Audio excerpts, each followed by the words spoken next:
Hey everybody, it's Caillea. Welcome back. This is part 1, St. Louis and the Silver Gate of the Mystery of the Celestial Triangle.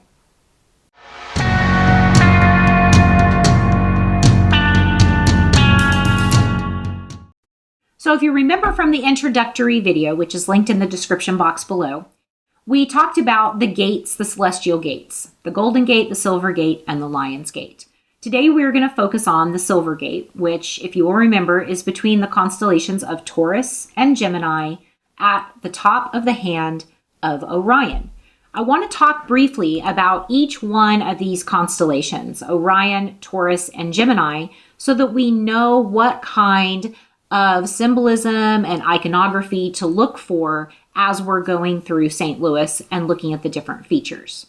So, according to Macrobius, as he was commenting on Plato's dream of Scipio, the Milky Way girdles the zodiac, its great circle meeting it obliquely. Souls are believed to pass through these portals when going from the heavens to the earth and returning from the earth to the heavens. Now, Orion is comprised of 7 primary stars, and we're going to see repeatedly this number 7 come up over and over again throughout our tour of this triangle. The ancients called Orion the heavenly shepherd, or the true shepherd of Anu.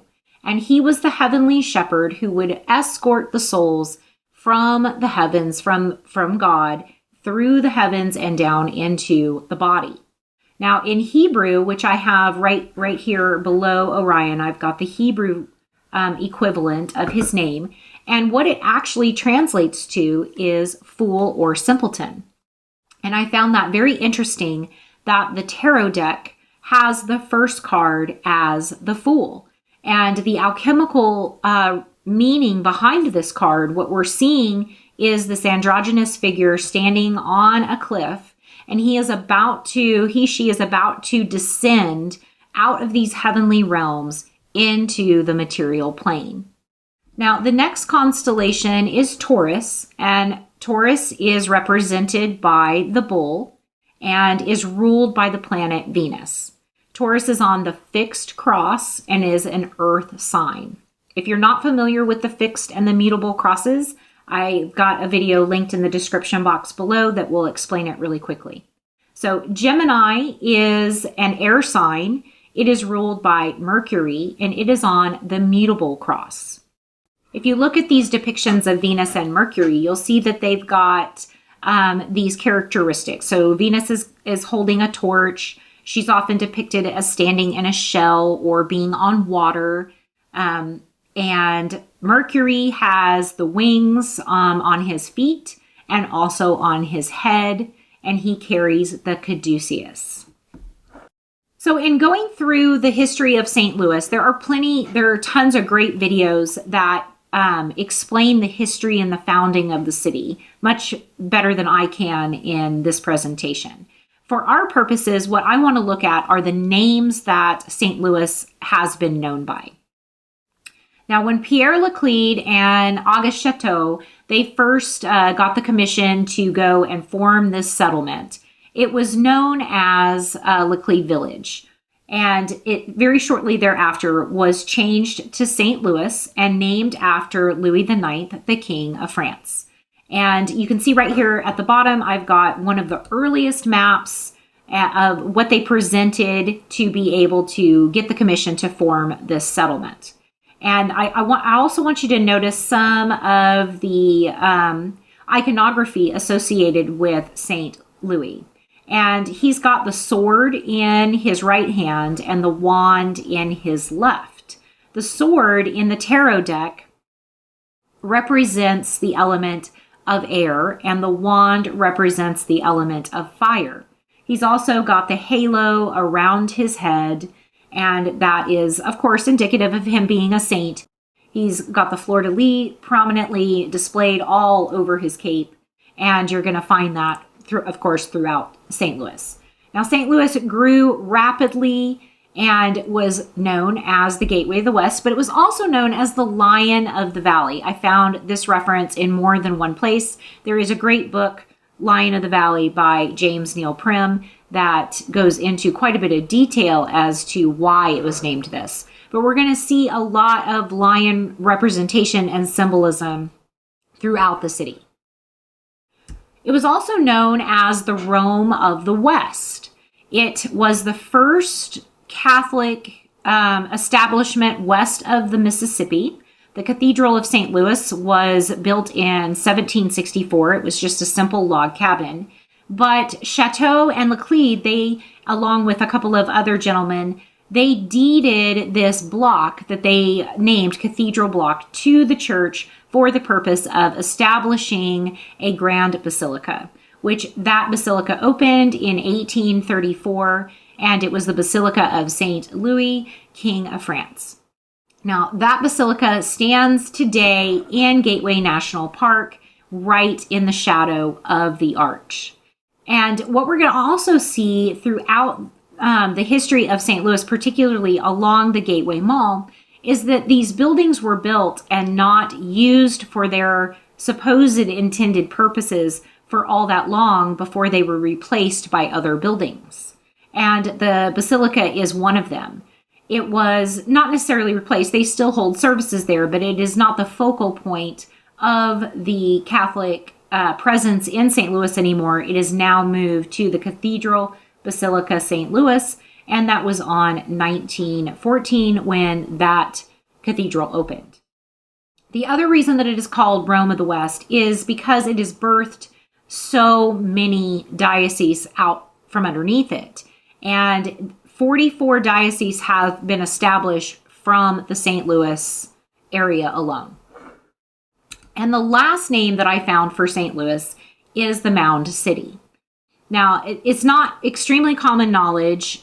People think of Cahokia more than they do St. Louis, but there were quite a few mounds. There were over 50 mounds throughout the St. Louis, immediate area, 27 mounds in downtown alone. The map on the left I found that depicts this is really interesting because they overlaid it on what the city structure was, and this was done back, I believe, in the 70s. I had a hard time finding a concrete date on this. But I did it over here. I circled the area on our current view from Google Maps. And you can see that it is just right above the Gateway Arch National Park and next to the dome that is, interestingly enough, named the Dome at the Center of America. And it comprises this entire area of the downtown is where the mounds were located. You can see right here that some of the mounds form a circle. They called this the Plaza. This was the big mound, and this 3-sectioned mound right here was called the Floating Garden.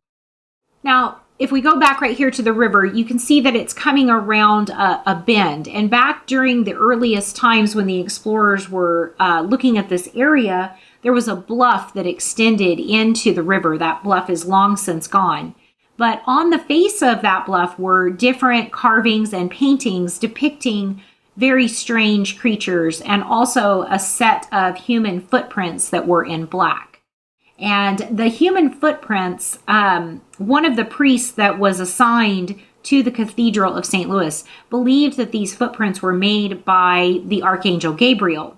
So he had them removed from the cliff face because he believed that they were the property of the church. So those footprints were chiseled out and transported upriver to New Harmony, Indiana, where they still are to this day, to my knowledge, in the backyard of a prominent house there that was associated with the church.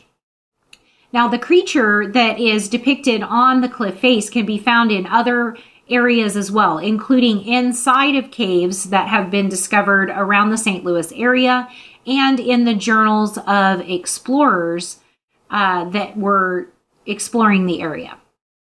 So the creature had antlers on its head and very strange webbed feet, feathers, and some depictions of wings, and a very, very long tail that wrapped around its body. And right up here in the upper right, I've got a picture of a cavern. And this is the cavern that actually was underneath Gateway National Park. Now, these caverns have since been largely filled in and destroyed as the city developed. But this is part of what remains of the very large cavern system that existed right here underneath the Gateway Mall. Now, if we look at the original mappings of the mounds that were done by Mr. Peel in 1819, we get a much clearer depiction of how this mound complex appeared before the city started to really develop. I did find this interesting over here, that we have kind of another triangle shape, but what I want you to really pay attention to is this one right here, the floating garden, which would be mound number 6. It was a 3-tiered mound system with a pyramid shape at the top. This is a computer-generated reconstruction of what the profile of the mound's complex would have looked like.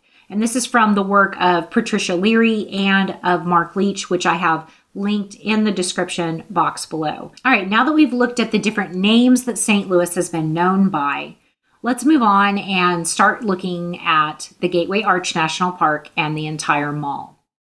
So this is the overhead view of the area, and we're going to start first right over here across the river in Illinois at the Malcolm W. Martin Memorial Park and the Gateway Geyser. Now, if you remember from the introductory video, this is our male reproductive organ. We've got a phallic shape, and it is pointing towards the Gateway Geyser, which you cannot make this stuff up. It explodes in the air, 630 feet, exactly the same height as the arch. And it is my contention that this is a representation, particularly with the fact that it's got a grain silo right next to it. The Cargill grain silo is located right next to this phallic symbol. This is a fertility rite. So this geyser is ejaculating into the air in order to fertilize the female reproductive organs that are across the river in Gateway National Park. And I've labeled all of the parts so that it is a little clearer for everybody. We've got the womb, the cervix, the birth canal, the fallopian tubes, both ovaries, including an egg inside of the right ovary that is ready to be released and ready to be fertilized by our male across the river. And it even depicts the parting of the labia, which is a part of the birth process. So as a baby comes down the birth canal and the head begins to crown, it parts the labia of the mother in order for her to give birth. Birth to everything that is below the birth canal on the Gateway Mall. So everything that is going to be found on the Gateway Mall, which is going to run from the park, from Gateway National Park down to Union Station, is going to be what is represented by this union between the male and the female. Now, the womb and the fallopian tubes, the female reproductive organs, are also symbolically associated with Taurus, because the symbology for Taurus, the head of the bull, does resemble the womb and the fallopian tubes. Now, in the next slide, I'm going to zoom in on this area right here at the foot of the arch. It actually is on both sides of the arch. On either side, you can find what I found, and I'm just going to show you what that is. So when I zoomed in to the foot of the arch, I found, I know these are tables and chairs that are set up outside, but I thought it was really interesting that they looked strangely familiar in our current day and age. All right, moving on to the mall. So in this picture right here on the right-hand side of the screen, you'll see the birth canal with the parted labia and the birthing process taking place straight down the Gateway Mall. And the Gateway Mall is going to extend from the birth canal down to Union Station. And I've got it's right over here on the map to the left, Gateway Mall, all the way down to Union Station. All right, I've divided them all up into different sections, and we're going to cover each one individually. And we're going to start right here at the old courthouse. Now, the old courthouse, the land that the courthouse sits on was donated again by Auguste Chateau and also a gentleman by the name of Jean-Baptiste Charles Lucas. Now, Jean-Baptiste was a Jeffersonian spy. He was hired by Thomas Jefferson to come out west and to report back on the activities of the Spaniards to see if the area was ready for westward expansion or if resistance was going to be met in Jefferson's plans. So the two of them donated this land that the old courthouse sits on. And there was a caveat attached to the donation of the land. And you can see the square block that it sits on right here, labeled number 1 on the map. The caveat that they attached to it was that this site always had to be used for the courthouse for St. Louis. And we're going to see as we move along that this courthouse was replaced by another courthouse. And the families of both of these individuals sued the city of St. Louis and the county to reinstate the original location as the courthouse or to return the property to the families. And those court cases were, of course, lost. The old courthouse is modeled after the Basilica of St. Peter in Rome. Now, the interesting part of the courthouse to me was what I found inside of the dome. Now, on the right-hand side, I've got a picture of what the dome looks like from the inside. And you will notice that the dome has both the fixed and the cardinal crosses in the center of it. And this is a further evidence for that can be found in the frescoes that surround the dome and represent the seasons. And they are placed applicably at the correct locations on the fixed cross. Now, this courthouse is famous for holding and hearing the Dred Scott case. And the Dred Scott case is also going to come back up in this presentation a little further down the road. Now, one of the other interesting things that I noted about the beginning of the Gateway Mall is the Hyatt building over behind the left shoulder of the courthouse. I want you to look closely at the Hyatt logo and notice something. So in old alchemy, the symbol for air was not a closed triangle, but an open triangle. And so this symbol right here that they're using for the A is actually the old alchemical symbol for air. And the red swoosh going through it, red is the alchemical color for air. And the double T's can represent the sign of Gemini as well. Now, one of the other interesting things that I discovered about the old courthouse is that it was used to as a setting in a TV series that aired in 2014 through 2018 called The Last Ship. And here's the premise of the show. After a global virus pandemic wipes out over 80% of the world's population, the crew of this one lone unaffected ship comes to St. Louis and takes over the old courthouse and turns it into the new White House. And they're trying to find a cure to the virus and to save humanity. Now, interestingly, also, the virus in this show is called the red flu. So red, you can look at that as symbolizing air signs, which, of course, Aquarius is also an air sign, the age that we are moving into. Or the red could be seen as representing communism. So in the show, the cast, there's a paleomicrobiologist who found the cure for the virus. She created it, and of course she is killed at the end of the second season after successfully curing the red flu. But I thought that the name of the actress was extremely interesting, and her name is Rona. Next up on the mall is Caillea Plaza. Now, Caillea Plaza was recently reimagined at no cost by a company called HOK. Now, one of the things that I noticed about HOK, this design firm who has done everything from the National Mall to buildings, libraries, airports all around the world, they are a leader in what they call the design for change. They have been very busy putting out a ton of content about how the recent events are going to permanently change architecture and our way of life. All right, returning to Geyser Plaza, this is how the firm of HOK reimagined this park and redesigned it. Now, from the overhead, it resembles to me a circuit board with like the chip, a motherboard, and different components. Someone who is more familiar with circuitry might be able to chime in the comments below and share with us what you think the different components of this might be.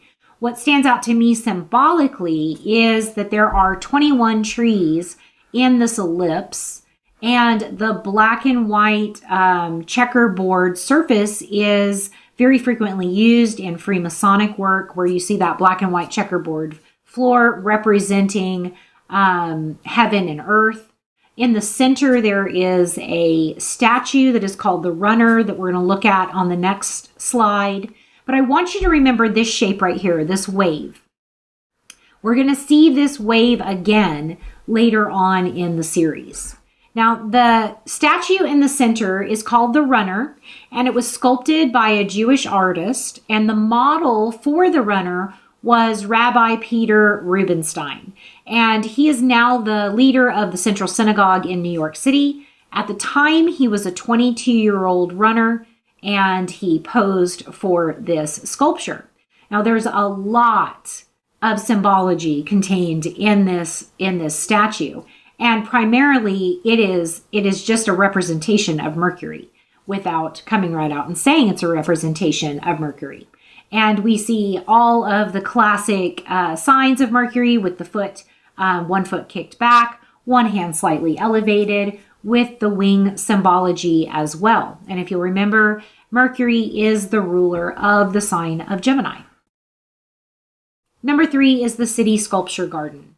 There are dozens of sculptures located all throughout this entire 2-square block area of the Gateway Mall. And the prominent ones that stood out to me, first and foremost, is the one called Aerospound. Now, it's a disembodied head laying on its side. It's missing its eyes, and it has bandage or cord-like linen strips going around it, binding its face. And Eros is the son of Aphrodite, who is also Venus, or the representation of Venus. The story kind of goes like this. Eros fell in love with a mortal named Psyche. And Aphrodite was very opposed to this union because she is immortal.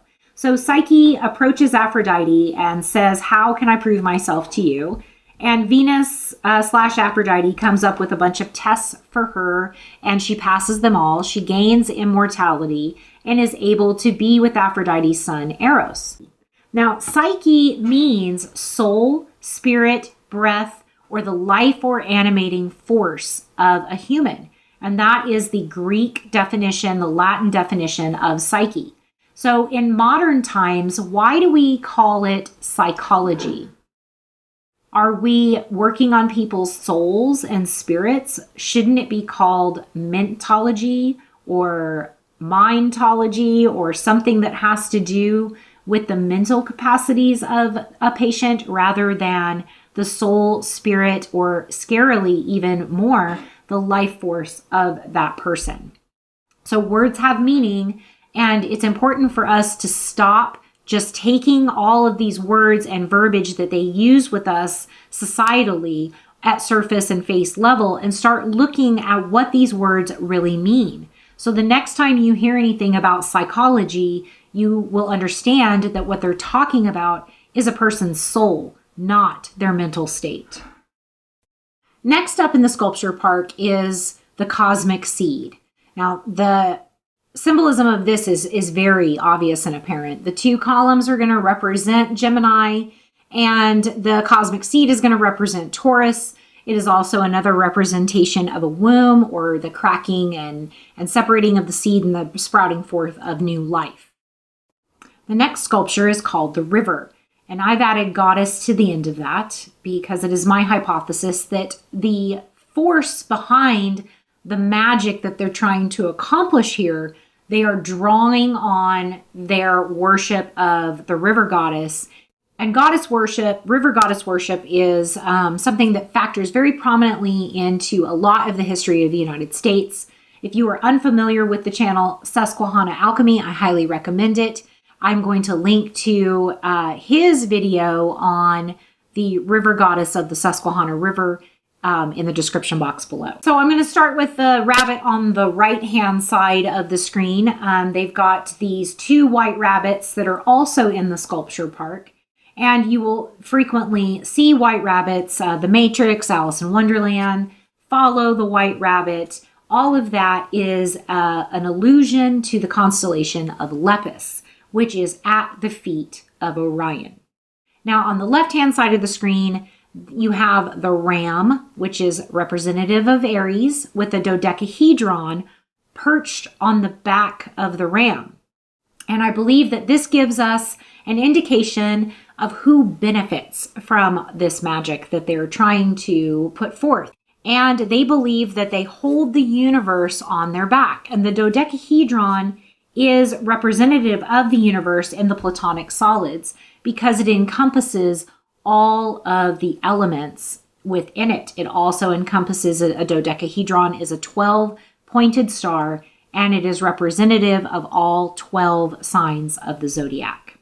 And of course, they tell us that they're lying to us with the Pinocchio statue and his outstretched arms to the heavens, looking straight up with his nose growing ever longer. Okay, number 4 is called Twain, and it is a metal sculpture by Richard Serra that is contained in this entire city block.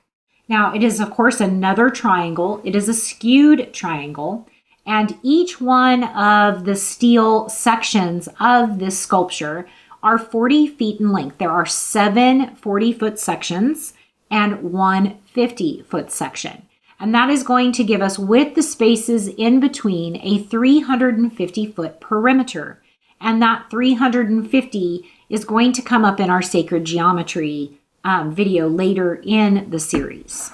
In spot number 5, we have the Circuit Court building, or the new courthouse. Remember, I told you that the old courthouse the land was deeded to the city and the county, but had to be used in perpetuity for the courthouse location. However, they went back on that agreement and they built this new courthouse and still kept the old courthouse, which they turned into a museum, which it is now the Museum of Western Expansion.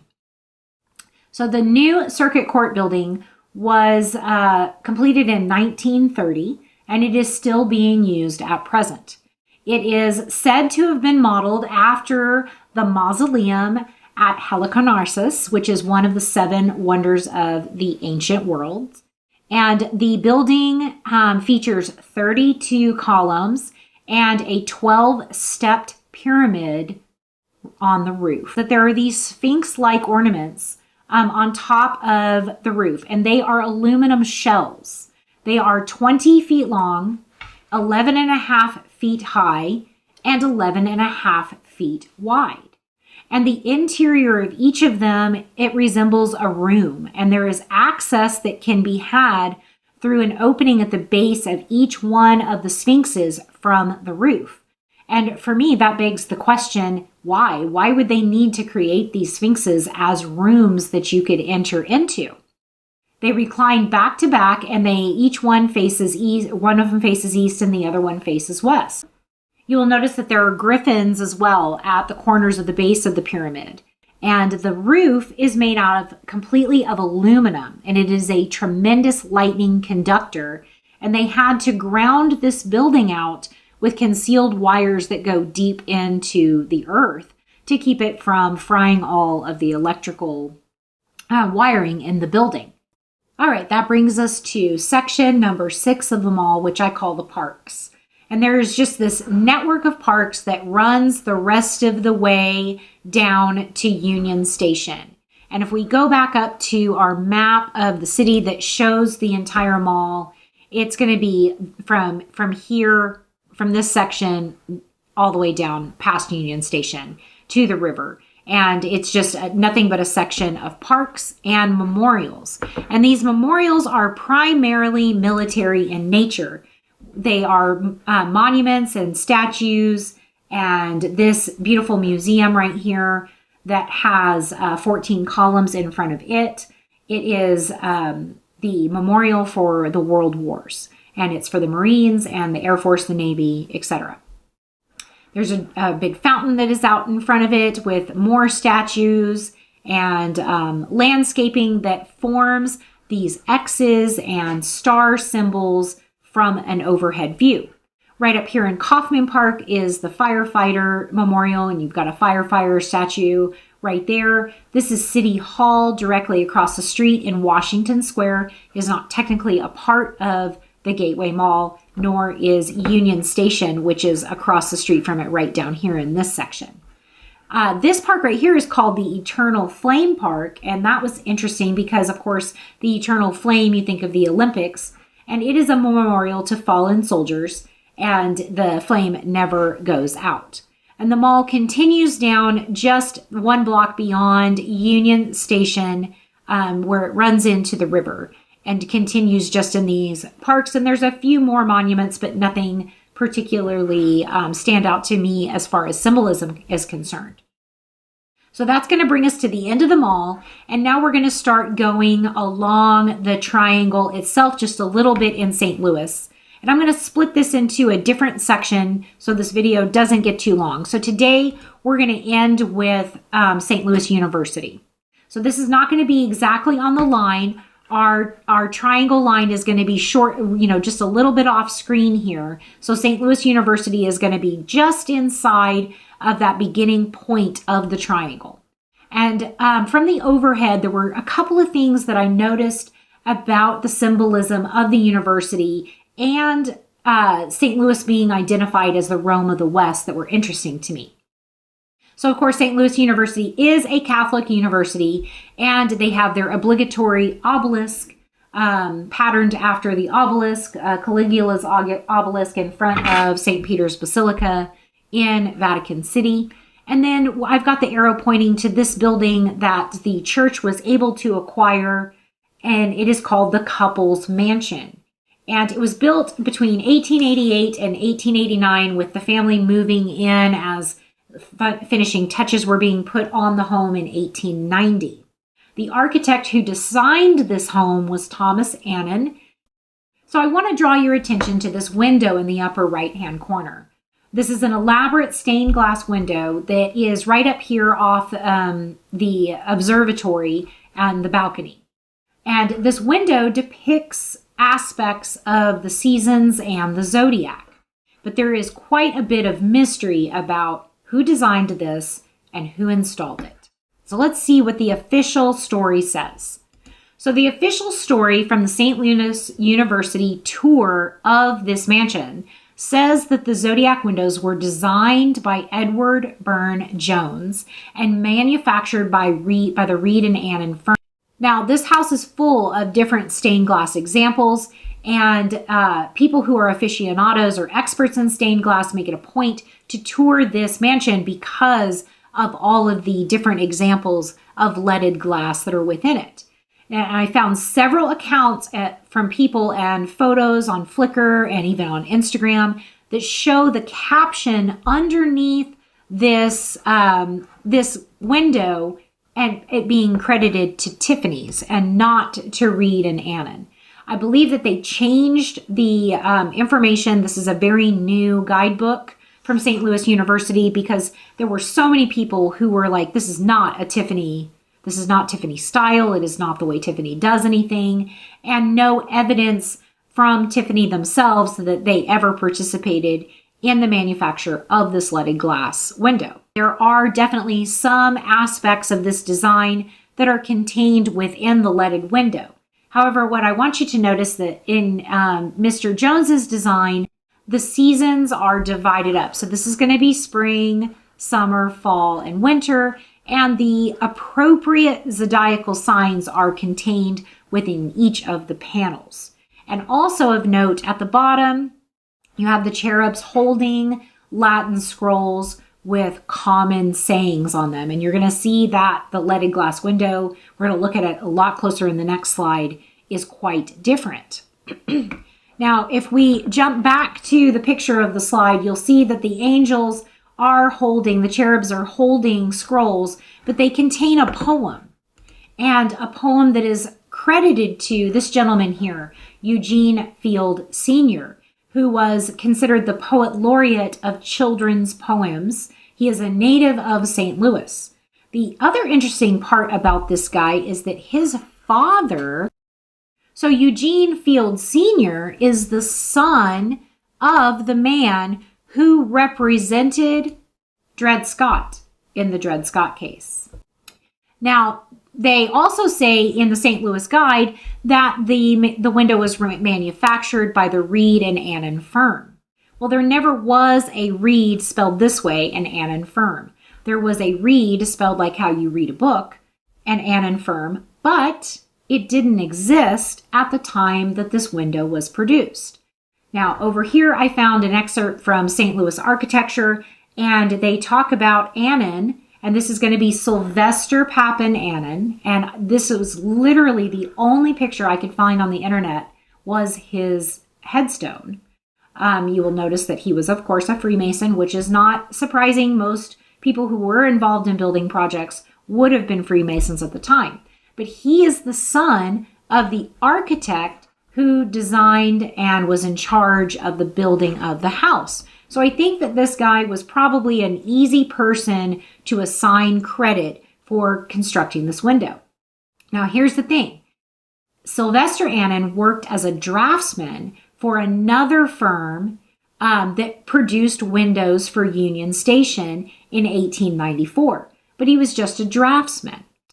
Now, in 1895, he established his own decorating firm with his partner, Charles Reed, and Isaac Campbell, but it only lasted from 1895 to 1897. Again, not a period of time where he could have been responsible for the construction of this window, which was put in place in 1889. And the poem at the bottom is signed 1889. Why would they try to conceal who really created this window and what is going on in this window and with the poem at the end? So you can see the 4 panels, Apollo representing spring, Venus representing summer, Saturn representing fall, and Mars representing winter, which is all wrong. And the signs, the zodiacal signs that they have in each of these panes is incorrect. Leo is a summer sign, not a spring sign. Libra is a fall sign, not a spring sign. They're just in all of it in an incorrect order. And I think that there is perhaps a map or a cipher involved in this window. And so I leave you with the poem from the stained glass window. Between a sun and moon, or moon and sun, the little course man calls his life is run, a puny parallel to that which lies, earth circling through the near remove of skies, where round the zodiacal wheel is spun the season's garb of polychrome or dun, till year lies buried beneath Saturn's pall, and Sibyl's whisper, 'tis the end of all. Yet other suns and moons may be, trace far beyond the soul's analogy. With wider sweep, far, far beyond our ken, swim other stars and worlds, hast now and then. Caught like a sad sweet strain, an undertone of harmony, as when the sea makes moan, with changeless change for theme, or seen long ways of burnt-out suns hung slantwise, yesterdays of eons gone. They see afar whose eyes scan soulful lessons mid the zenith skies. For such art limbs a picture cease. O tears live for tomorrow's 7,000 years. Much love, you guys. I'll see you in part 1B.